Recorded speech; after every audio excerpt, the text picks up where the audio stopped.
When the UK handed Hong Kong back to China 25 years ago, the last words of the departing British governor to the people of the territory were, "Now Hong Kong people are to run Hong Kong."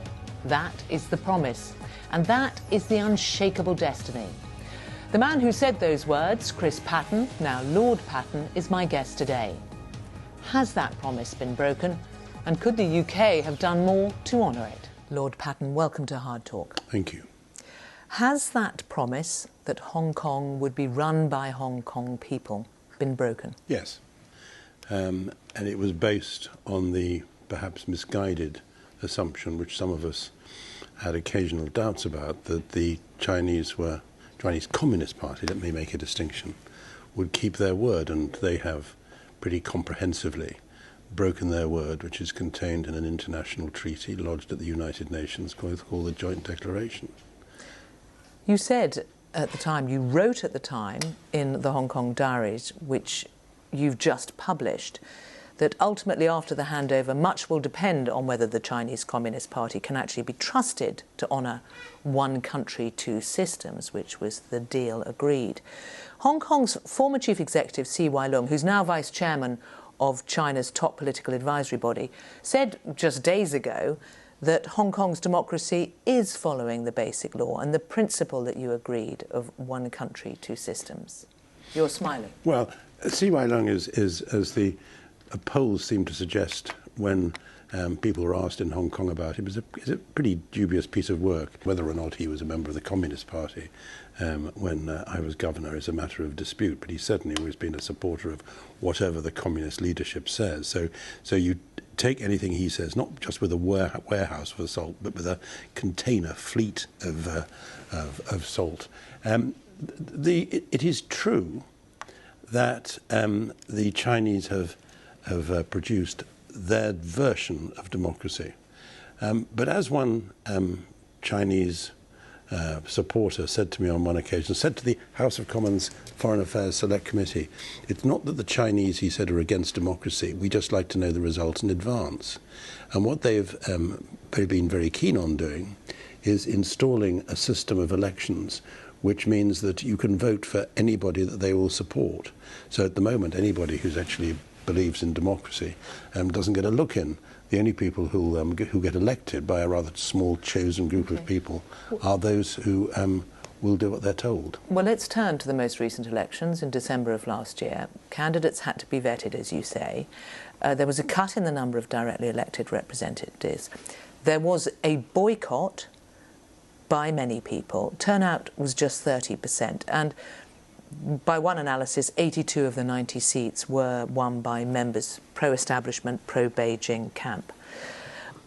Given that you said 25 years ago on leaving Hong Kong, Britain has provided the scaffolding that enabled the people of Hong Kong to ascend the rule of law, clean and light-handed government, the way you're talking now, did you expect this? Did you fear this? Well, in my gloomiest moments, and I tend to the glass half-empty school of looking at things. In my gloomiest moments, I thought that there was a possibility that it would all go wrong. I never thought that there would be a sort of Tiananmen Square in Hong Kong. I thought that wouldn't happen, there wouldn't be a tank man in Hong Kong. But I did always rather question the point that was made endlessly by my biggest critic, who was a former British ambassador in China called Percy Craddock. And he'd been very close to Margaret Thatcher. That was very much driven by him when the Joint Declaration was agreed. And when people were arguing that there should be an arbitration mechanism in it, he said, no, no, no. And his argument was this. He said, and he had reason for realising this because he'd been in the British Embassy when it was burnt down during the Cultural Revolution. He said, the Chinese leaders may be thuggish dictators, but they're men of their word. Now, we know that part of that is true, the first bit, but the second part isn't. And you can look at things all around the world, examples of the Chinese simply breaking international agreements. President Obama said it about them in relation to the WTO. They've done it in relation to the fortification of atolls and islands in the South China Sea. And they've comprehensively broken their word over the Joint Declaration. But then many people listening to this will think, look, that there's an element of double standards here, because the UK held the territory for decades, and as C.Y. Leung pointed out just recently, reminding the British government, it never gave Hong Kong democracy. All the way, as he said, all the way until the last day of British rule in Hong Kong, the British government never gave the territory democracy. Well, let me just unpick that for a moment. And the idea that C.Y. Leung should be regretting that is for the birds. I mean, he was always opposed. But is the UK in a position to criticise? Yes, and I'll tell you why. Hong Kong was different from any other colony. We weren't in a position where we were preparing it for independence, because part of it was held on a lease, and it was always being returned to China. And when in the 50s and 60s, occasionally, British governments used to talk about a faster pace of democratization in Hong Kong, the Chinese, including Zhou Enlai on one occasion, said, you can't do that. If you do that, people in Hong Kong will get the impression they're being prepared for independence, and they're not. They're coming back to the motherland, quote unquote. In the 1980s, however, partly because of the joint declaration and partly because people said, well, if there isn't going to be an arbitration mechanism, we better do something about democracy, we did start to pick up the pace of democratization, and the number of directly elected seats was increased. It is true that when I was rubbished and lambasted as a sinner for 1,000 generations, for somebody who'd done nameless things with President Clinton, I never quite understood that one, when I was being lambasted for allegedly producing democracy, the democracy I produced was pretty limited because it was constrained by the joint declaration and the basic law. What I tried to do was to make the existing elections as fair and reasonable as possible, and I got rid of the junked, or I junked the many of the arrangements for the functional constituencies, which were sort of rotten pocket boroughs, and increased by about 2 million the number of people who could vote in them. So it was limited, but I think what most annoyed the Chinese wasn't that I'd made the elections a bit fairer, but that I'd actually consulted people in China before doing it, in Hong Kong before doing it, because they thought that any agreement, anything done in Hong Kong should be agreed between the sovereign powers, between Britain and China, and they thought it was nothing to do with Hong Kongers. But I insisted, for reasons we can discuss if you like later, that it should be discussed first of all with people in Hong Kong, and they should know what was going to happen. Indeed, but you're saying you were tied, that the UK could not have introduced democracy at the scale and at the timing that it wanted to. There is still a charge about the way it left Hong Kong, and on this question of double standards, because there's another double standard, which is over the way the West describes protests, and it's flagged up by Regina Ip, who's a Hong Kong Executive Council member. She is indeed. She's chair of it's pro-Beijing New People's Party.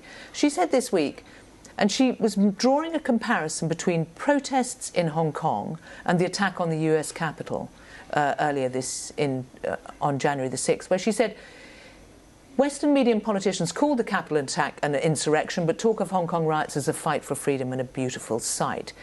Now, she sees the national security law as restoring order, peace and security. It is a different perspective. Well, it is true that whenever we do something like the appalling events on the January the 6th in Washington, the Chinese will take that as an example of double standards in Western democracies, and they're not entirely wrong to say that. I think the main weakness in developing our arguments with totalitarian states everywhere, and make no mistake, China is a totalitarian state, when we as democracies don't behave as we should, that is something they can score on. But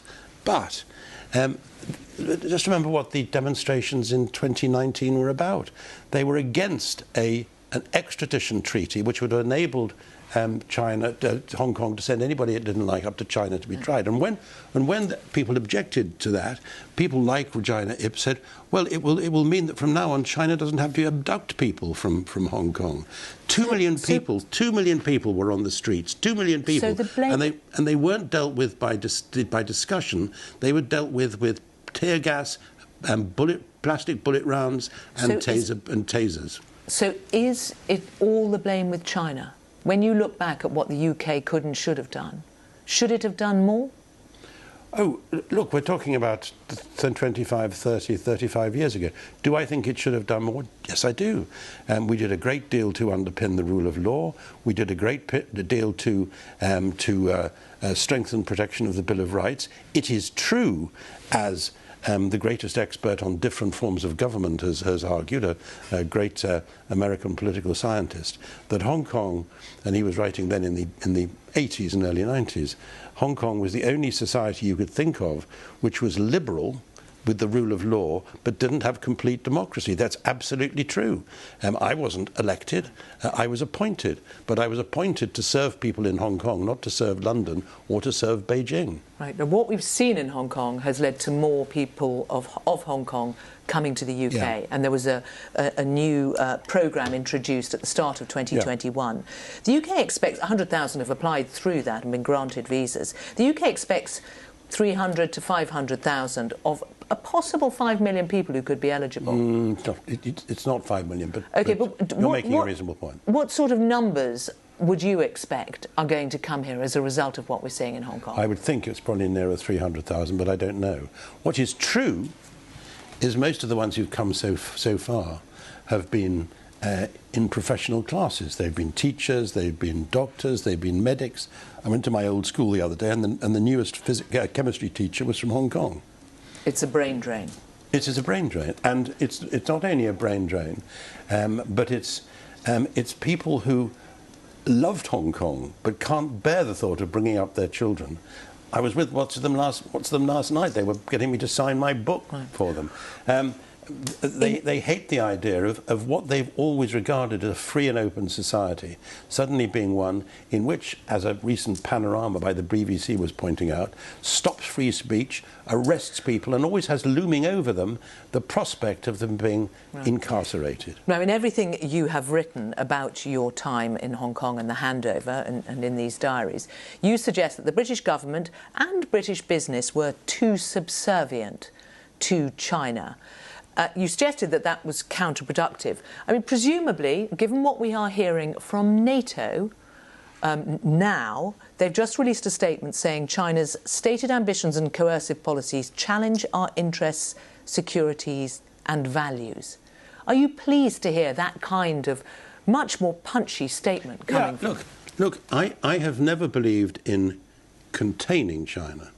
But I do believe that we should constrain China and point up its bad behaviour when it happens.